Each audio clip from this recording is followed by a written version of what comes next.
जिंदल। किस नाम से आपकी फर्म है? Jindal trading company. वैसे अभी ये कोई मामला है कि आपने बिना बिल के बीड़ी का पुड़ा बेचा है? हमारा पूरी क्या बात बताएं क्या है? हमारा क्या है जी, हमारा होलसेल का डिस्ट्रीब्यूशन का काम है। 500 तो पता का बीड़ी का, और 40 वर्ष पुराना हमारा ये काम है। और ऑथराइज हमारा रिटेल का होलसेल का पूरा काम है इसका। और जीएसटी पेड माल हमारा आता है, जीएसटी पेड माल ही हम बेचते हैं। नहीं, क्या एक पुड़ा बिना बिल के आप बेच सकते हैं कानूनन?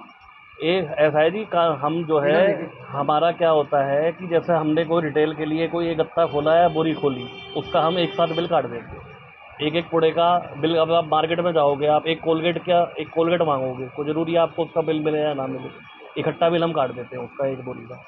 तो अगर शाम तक हमारी एक बोरी की सेल हो गई रिटेल में, तो हम एक बोरी का बिल काट देते हैं। तो किसको दिखाएंगे कि एक बोरी कौन खरीद के लेकर के गया है?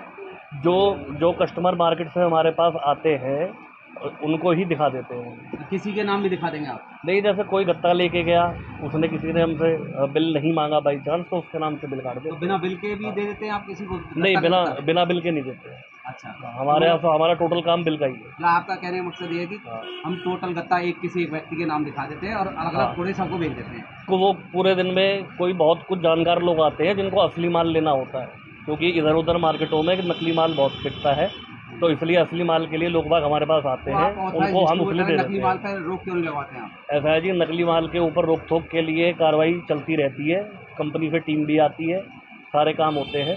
लेकिन जब सरकार नकली नोट ही नहीं रोक पा रही, तो हम भी कहाँ तक रोक पाएंगे उसकी। हाँ जी, क्या नाम है आपके और क्या समस्या आपकी? एस राठौर मेरा नाम है। और आज मैं बल्लभगढ़ की एक दुकान में पहुंचा और मैंने वहां से जो है बीड़ी का 502 बीड़ी का एक पूरा जो पैकेट होता है 20 बंडल्स का, वो लिया। और पूरी बात दुकान है कोई, ये जिंदल ट्रेडिंग कंपनी है, उन्होंने अपनी दुकान का नाम ये बताया। हालांकि बाहर कोई बोर्ड वगैरह तो लगा हुआ नहीं था, पर ये घंटाघर से गुप्ता होटल की चौक की तरफ जब जाते हैं तो सीधे हाथ पर पड़ती है। अब जैसे ही हमने उनसे उसका बिल मांगा, तो बिल के नाम पर उन्होंने एक आधा कागज़ का टुकड़ा दिया, और यहाँ पे कुछ नहीं लिखा, यहाँ पर पहले से लिखा हुआ था, उन्होंने यहाँ पीछे लिख दिया मात्र 360 रुपये। मैंने कहा जी ये कोई पक्का बिल तो है नहीं, ये तो कच्चा बिल है। तो उन्होंने कहा जी हम तो यही देते हैं, आपको लेना हो तो लो, नहीं तो कोई दिक्कत नहीं है। तो कस्टमर का ये हक होता है कि वो बिल ले पाए। तो जब मान लीजिए कि वो जो प्रोडक्ट बेच रहे हैं अगर वो नकली हुआ, तो मैं उनके ऊपर दावा कैसे ठोकूँगा कोर्ट में जाकर? पहली बात तो ये। दूसरा, मैं दोबारा से बोल रहा हूँ कि 18 वर्ष से कम उम्र के बच्चे इसको ना देखें। बीड़ी असली नकली है?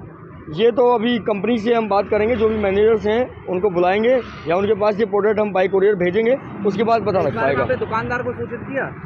किस बारे में? कि आपने बिल क्यों नहीं दिया? दोबारा आपने पूछा या बीड़ी के बारे में बताया आपने? नहीं, बीड़ी तो मैंने ले ली, अब वो तो इस्तेमाल करने के बाद या कंपनी बताएगी उसको चेक करके कि वो असली है या नकली है।